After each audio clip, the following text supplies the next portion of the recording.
যুক্তরাষ্ট্রের মার্কিন হামলার পর ইরান এখন এক কঠিন সিদ্ধান্তের মুখোমুখি। দেশটি কি নীরব থেকে পরিস্থিতি পর্যবেক্ষণ করবে, নাকি তাৎক্ষণিক কঠোর প্রতিশোধ নেবে, অথবা অপেক্ষা করবে উপযুক্ত সময়ের জন্য, যখন মার্কিন ঘাঁটিগুলো আর সর্বোচ্চ সতর্ক অবস্থায় থাকবে না? ইরানের সামনে থাকা এই তিনটি সম্ভাব্য পথ এবং তার পরিণতি নিয়েই এখন চলছে চুলচেরা বিশ্লেষণ। মার্কিন হামলার জবাবে ইরানের সামনে এখন খোলা রয়েছে তিনটি পথ। প্রথমত, সম্পূর্ণ নীরব থাকতে পারে ইরান।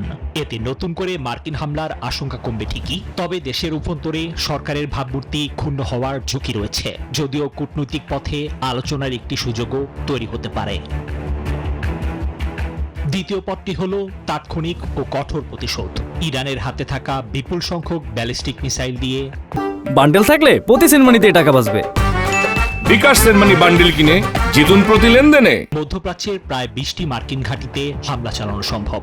এমনকি ড্রোন এবং দ্রুতগতির টর্পেডো বোট ব্যবহার করে মার্কিন যুদ্ধজাহাজেও সমন্বিত হামলা চালাতে পারে তারা।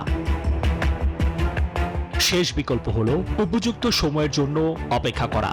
বর্তমান উত্তেজনা প্রশমিত হওয়ার পর যখন মার্কিন ঘাঁটিগুলোর সতর্কতা শিথিল হবে, তখন অতর্কিত হামলা চালাতে পারে ইরান। এক্ষেত্রে হামলার লক্ষ্যবস্তু এবং তীব্রতা নির্ধারণে পাওয়া যাবে কৌশলগত সুবিধা।